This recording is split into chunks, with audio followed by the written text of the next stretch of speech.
Ministry of Information and Broadcasting and the chairperson of the IIMC, Shri Uday Kumar Verma,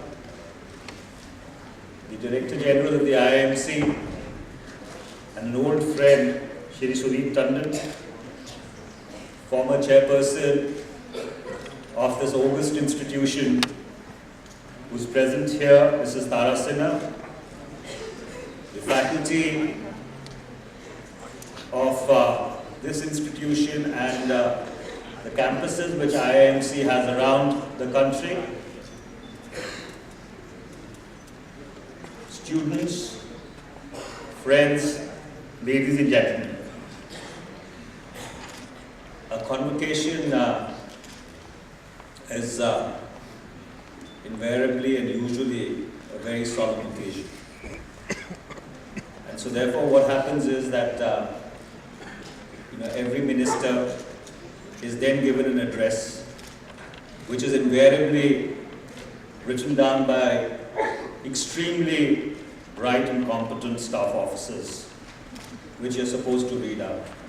So we will take that address as read, and I will ask Sunil to circulate that. And let me just confine myself to a few things which are at the top of my mind and which I think it possibly would be worth my while sharing with you. For the batch which passes out, I think you stand on the frontiers of a new era in journalism.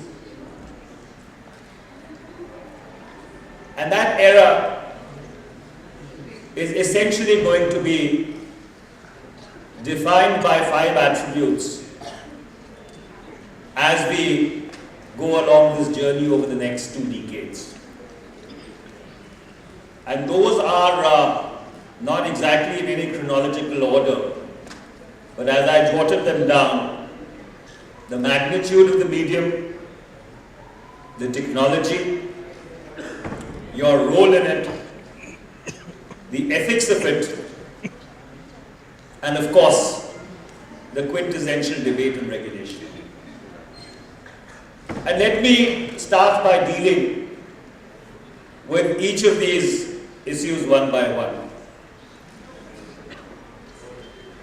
Over the past 1 decade, ever since the internet came into existence, though a lot of people claim credit for having invented the internet, but we'll confine ourselves to saying that when the internet came into existence, it has just completely transformed the manner in which we communicate.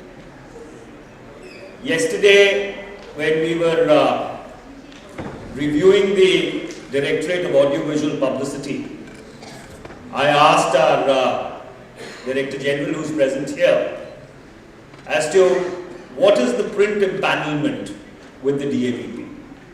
And he said that there are 6,000 newspapers in India which are empaneled with the DAVP. There must be another odd few thousand which really do not require the largest of the government. So therefore, across the print space, when you talk about 1.2 billion people who make up the population of India, you have 6,000, 7,000, 7,500 or 8,000 odd newspapers. In the electronic space, from one broadcaster in 1990, we've now gone to 852 broadcasters, give or take a few, depending upon who's operational and who's not. And out of that, 450 odd are news broadcasters. I think that level of diversity and that magnitude in either the entertainment space or the media space or the news space is something which possibly no democracy has seen happening in such a short time. Coupled with this is the whole phenomena of what we call new media. As we speak, there are crores and crores of young Indians who are present on social media, or new media as we like to call it, and are essentially broadcasters in their own right. Because each of them has its own set of followers, is empowered by the fact that you instantaneously have the ability to be able to put out your opinion in the public space. So therefore, that is the kind of diversity of the medium that you are going to step into. Coupled with that, you have the huge technological changes which are taking place. Broadband wireless access, backward and frontward integrations which are taking place. Maybe in the next 1 or 2 years will make news and entertainment as we know it a thing of the past. Already companies in the private space are experimenting with the fact that your handheld devices, how can they become fully enabled news and entertainment carriers. So like you see the ticker which runs on the scroll, which runs on your television screen, maybe a year down the line, you would be seeing a similar ticker which will run 24/7 across your mobile phones.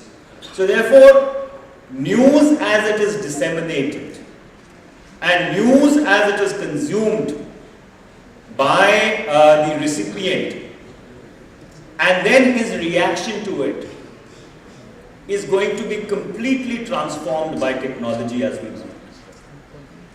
What that would do to traditional forms of journalism, print, even broadcasting, I think the jury is really out on that, and we'll have to see how the debate evolves. But people within the industry tell me that over the next 1 decade, while print journalism, and especially print journalism in regional languages, continues to be safe and will possibly grow, they are not very sure as to how mainline languages would be able to respond and surmount this challenge.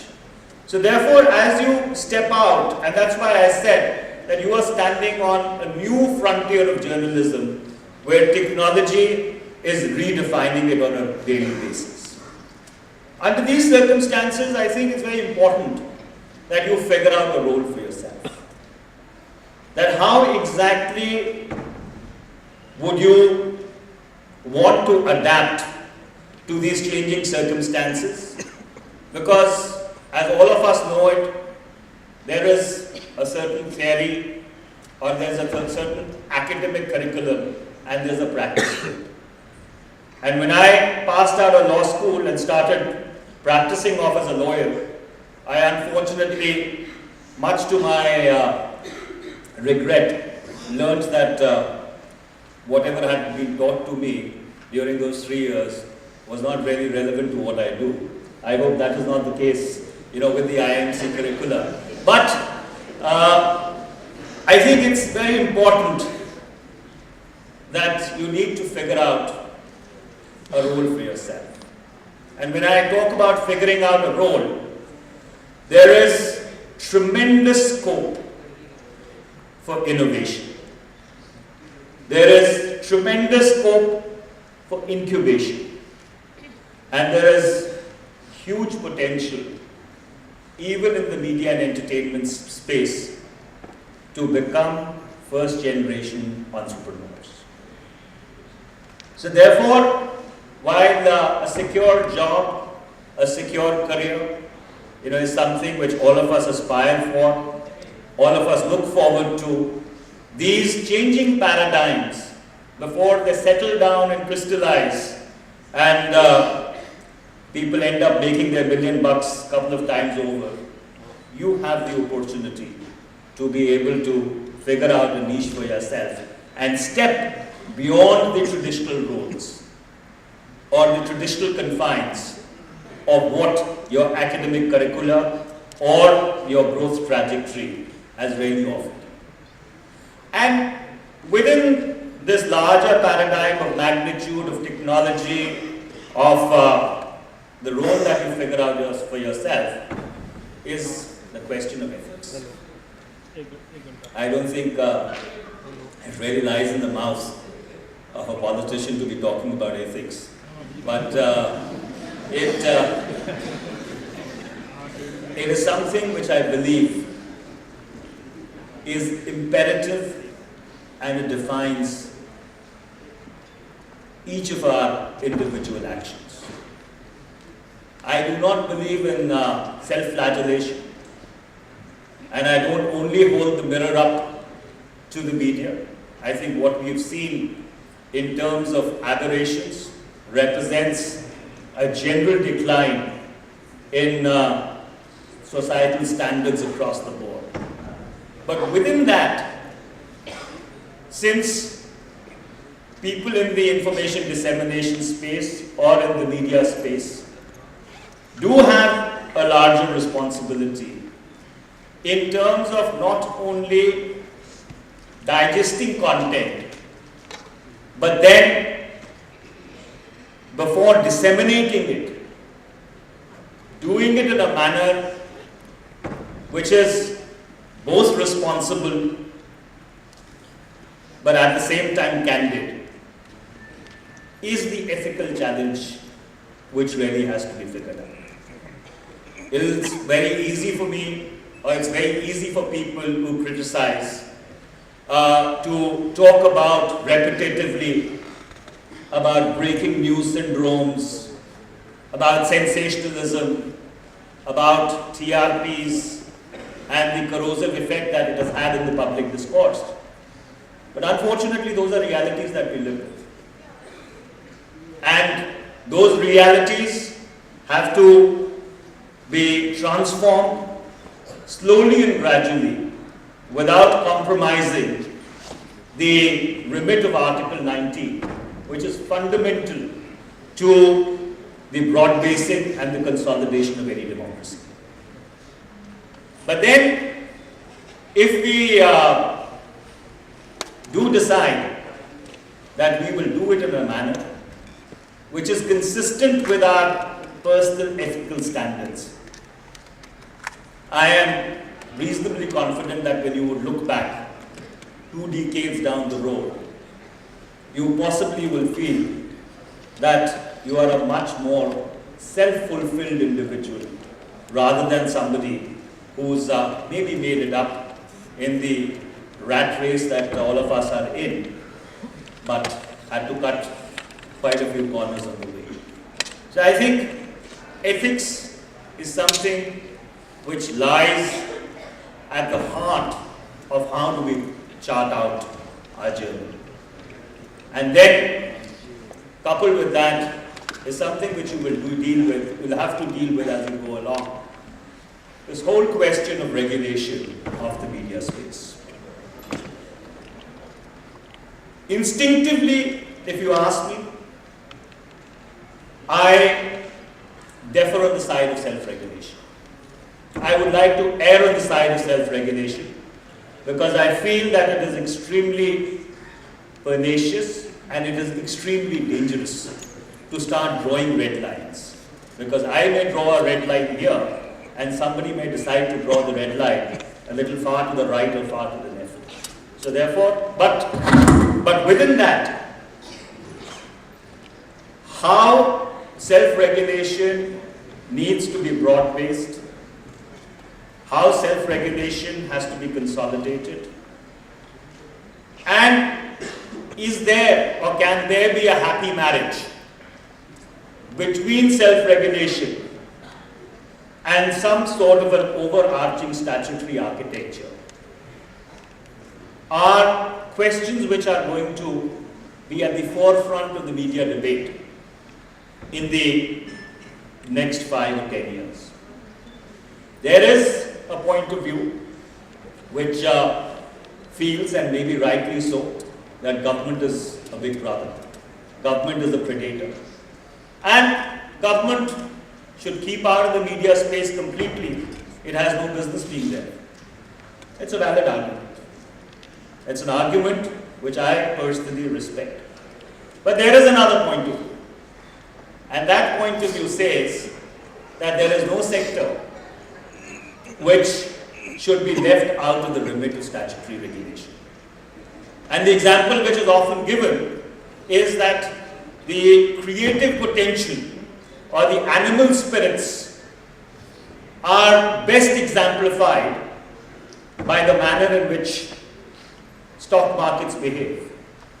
So should it be a case that the Securities and Exchange Board of India should be abolished so that the capital markets can have the full play of their animal spirits and their potential at in its ultimate flourish? And there can be various other examples which I can cite on the other side of the divide insofar as this debate is concerned.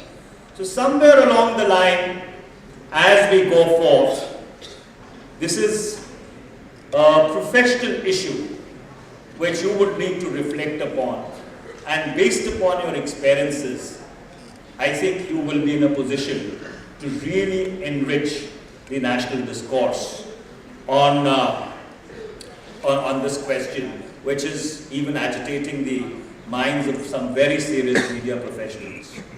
The last thing which I wanted to flag for your attention is that this is the first time I've had the opportunity of coming to the IMC. And I've been extremely impressed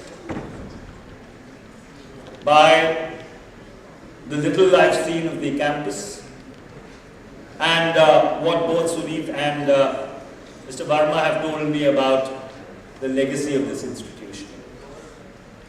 I think there's a need for us to grow. There is a need for us to develop. There is a need to make this not only an institution of excellence, which we propose to do through an act of parliament, but in the real sense of the word, make it the golden mean for journalism or journalistic training as India embarks on its journey of truly becoming an